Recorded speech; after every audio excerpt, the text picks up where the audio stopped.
إن الحمد لله نحمده ونستعينه ونستغفره ونعوذ بالله من شرور أنفسنا وسيئات أعمالنا.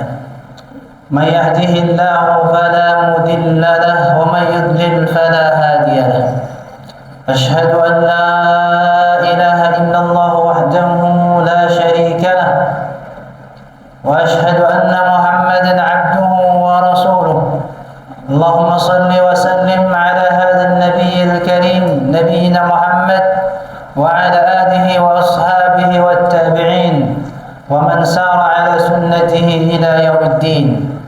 وقال جل في علا: يا أيها الذين آمنوا اتقوا الله حق تقاته ولا تموتن إلا وأنتم مسلمون.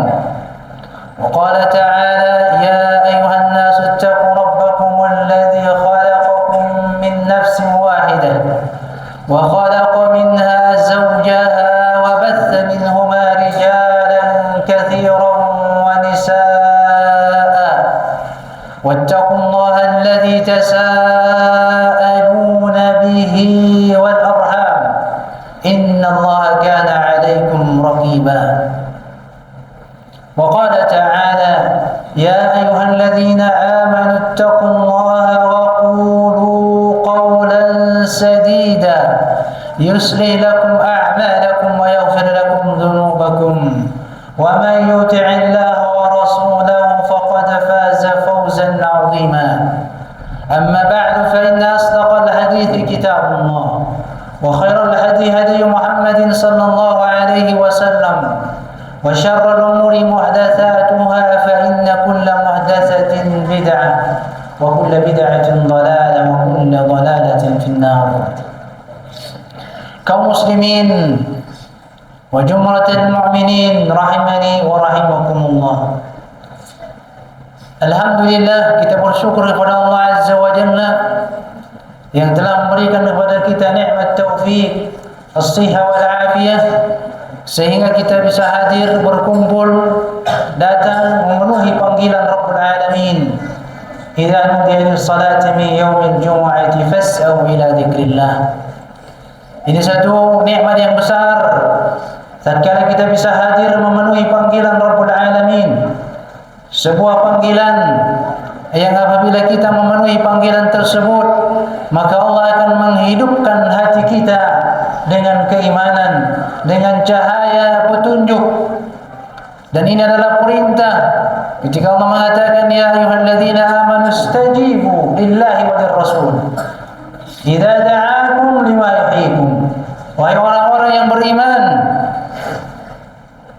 penuhilah panggilan Allah dan Rasulnya ketika Allah dan Rasulnya memanggil kalian kepada perkara yang akan menghidupkan hati kalian.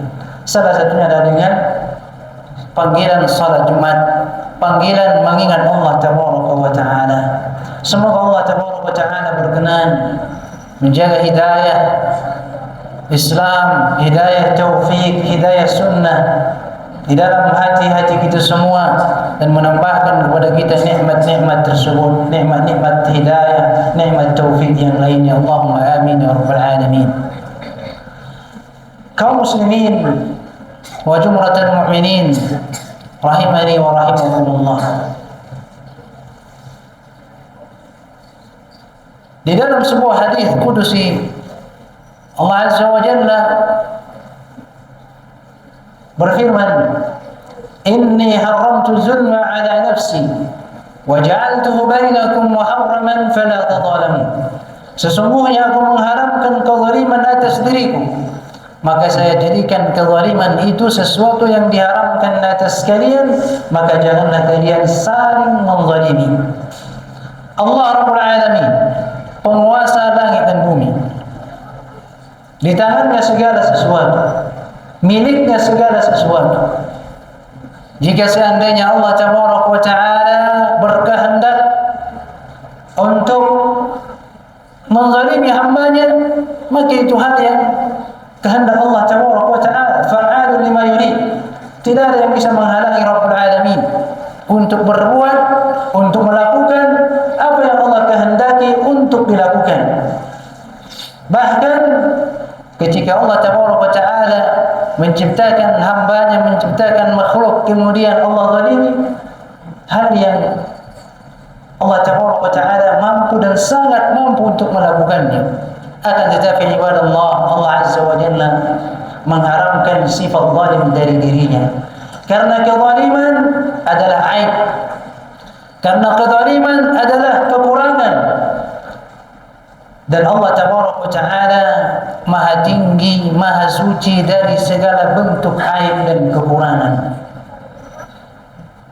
Oleh karenanya kezaliman Allah jadikan sesuatu yang diharamkan di tengah-tengah hamba-hambanya pula. Allah Tabaraka wa Ta'ala tidak menzalimi hambanya. Wa ma rabbuka bidhallamin lil 'abid, dan tidaklah Rabbmu menzalimi hamba-hambanya.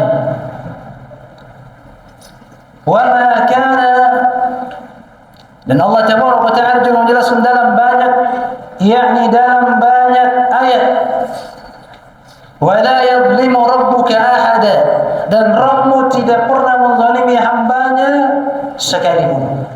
Tidak pernah zalim Allah Tabaraka wa Ta'ala.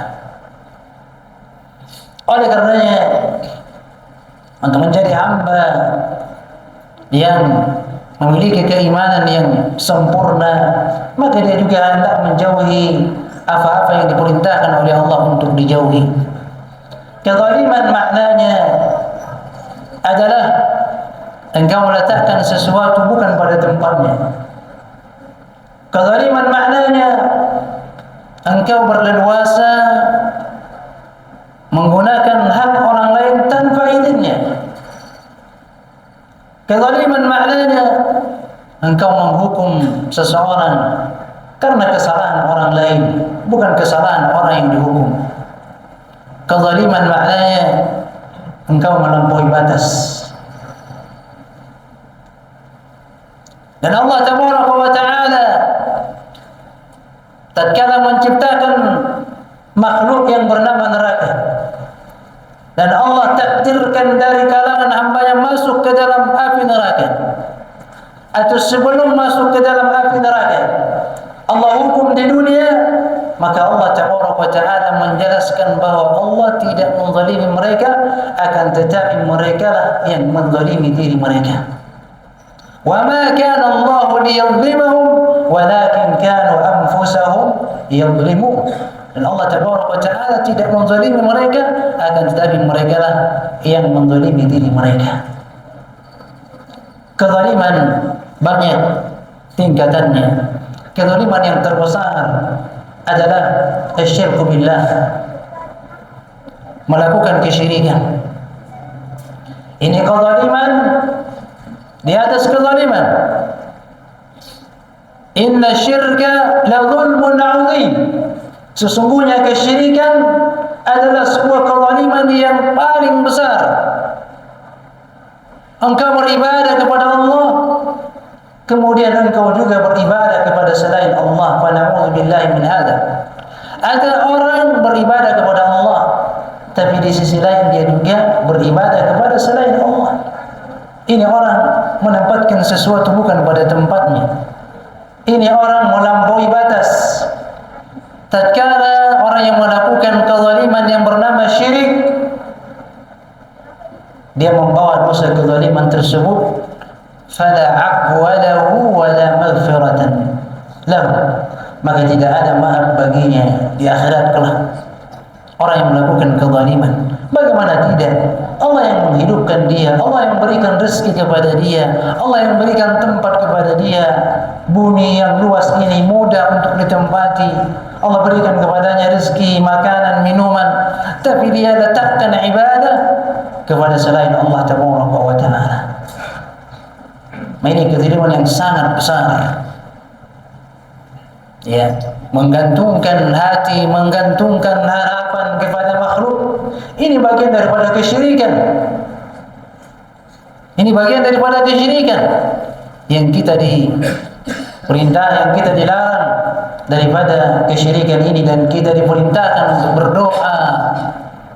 Ya, sebagaimana doa Khalilur Rahman Nabi Ibrahim alaihissalam, wajnubni wa baniya an na'budal asnam. Ya Allah, jauhkan aku dan anak keturunanku daripada menyembah berhala. Kezaliman yang kedua adalah kezaliman yang akan diampuni oleh Allah Tabaraka wa Ta'ala tatkala pelakunya meminta ampun kepada Allah, meminta maaf kepada Allah. Inilah pelaku dosa-dosa maksiat selain dari kesyirikan. Maka kezaliman dan dosa-dosa ibadah Allah seluruhnya adalah kezaliman. Semua dosa adalah kezaliman. Yang mana dosa tersebut, kezaliman tersebut, Allah akan berikan hukumannya tatkala pelakunya tidak mau kembali kepada Allah, mengakui kezaliman dan kesalahannya. Perhatikan umat-umat terdahulu. Fakullan akhadna bidhanbi, kata Allah, seluruh umat-umat yang terdahulu kami hukum karena dosa mereka. Faminhum man arsalna alaihim hasiba, di antara mereka ada yang kami kirim, ada yang kami berikan kepada mereka hujan batu, hujan kerikil. Kaumnya Nabi Nuh.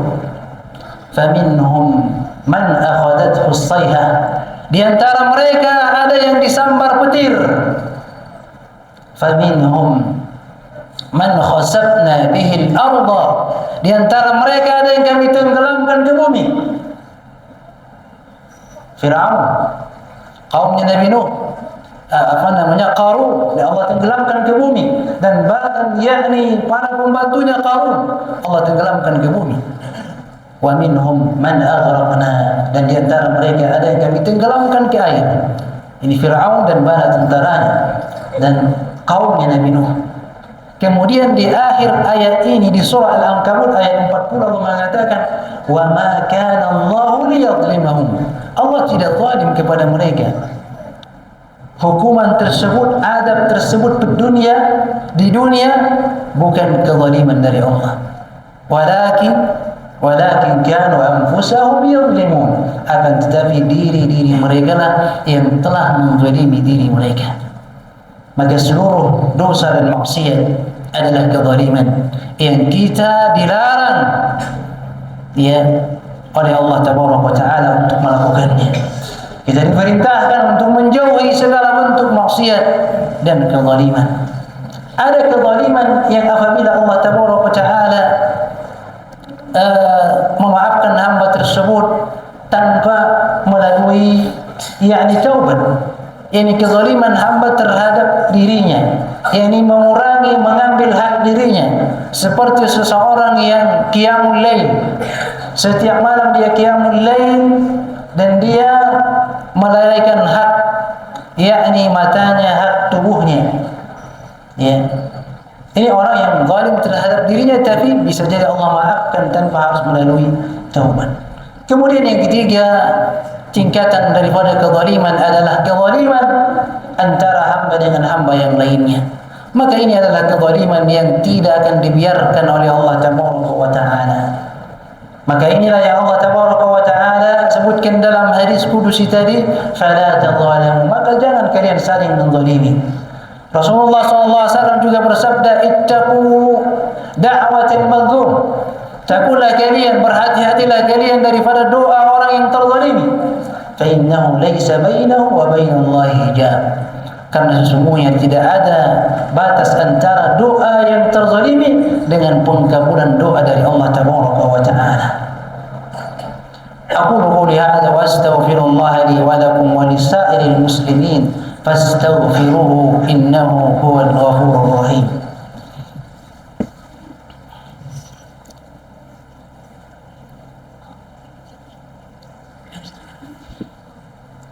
Alhamdulillah wa kafa wa salamun ala ibadihi alladhina istafa.